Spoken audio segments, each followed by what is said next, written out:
Kennedy was also insisting that Dimona, Israel's nuclear power plant, be inspected by the United States. Unfortunately, we all know what happened to John F. Kennedy, and his replacement was President Lyndon Johnson. Now, Johnson played a critical role in a seminal event in American history, an event little known amongst most Americans, and it is that event that we need to go back to in order to understand what is happening today.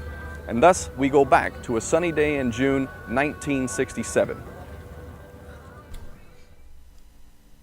The USS Liberty, America's most decorated Navy ship, is positioned in international waters just off the coast of Gaza, mere miles from where the Mavi Marmara will be attacked 43 years later.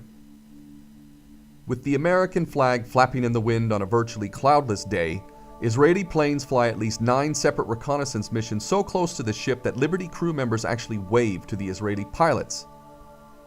The Liberty is monitoring the 6-day war between Israel and its Arab neighbors, Egypt, Syria, and Jordan. The crew are at ease knowing that Israel, America's supposed ally, is watching over them.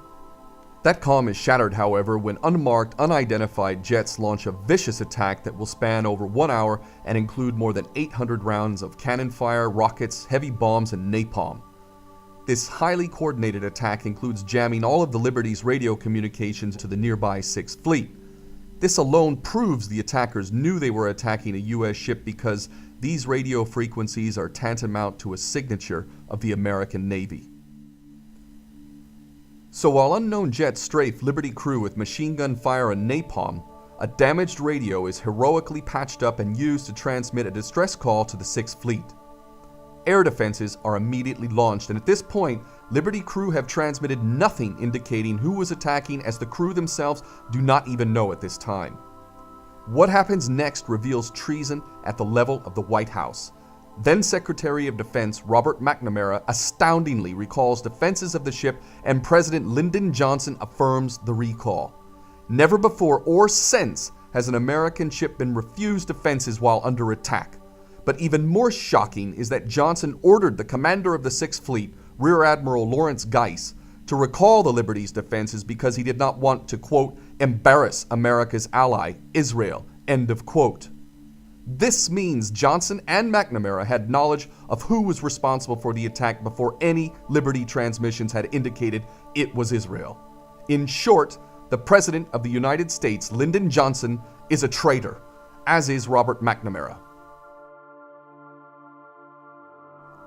Unbeknownst to the crew of the Liberty, their treasonous commander-in-chief recalls 3 attempts by the 6th Fleet to defend the ship and its crew, and no such defense will arrive for another 15 agonizing hours. Meanwhile, the unmarked Israeli jets are followed by 3 flagged and identified Israeli torpedo boats. Only now do the crew realize that Israel is attacking them. The torpedo boats proceed to fire thousands of armor-piercing rounds and 5 torpedoes at the ship, 1 torpedo hitting its mark and killing 25 sailors instantly.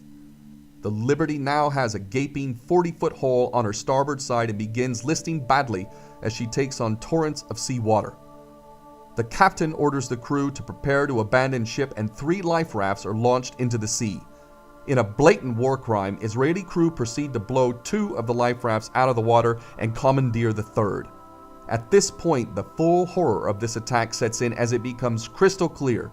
Israel's intent is to leave absolutely no survivors. There are many aspects of the attack on the Liberty worth greater attention. Most of all, the fact that American Phantom jets, armed with nuclear weapons, were launched towards Cairo in order to conduct a nuclear attack against Egypt, justified by way of the Israeli false flag attack on the Liberty, which of course was to be blamed on Egypt. The only problem was, the Liberty did not sink, and witnesses remained. Were this not the case, we might well have seen America conduct a nuclear attack that would have almost assuredly led to World War III. One thing is for sure, however. From the day of Israel's 1967 false flag attack against America, it became undeniably clear that Israel could commit any crime it wanted and nothing would be done about it. And to this day, international law remains nothing but a collection of pretty words with no substance and no consequence for the worst crimes imaginable.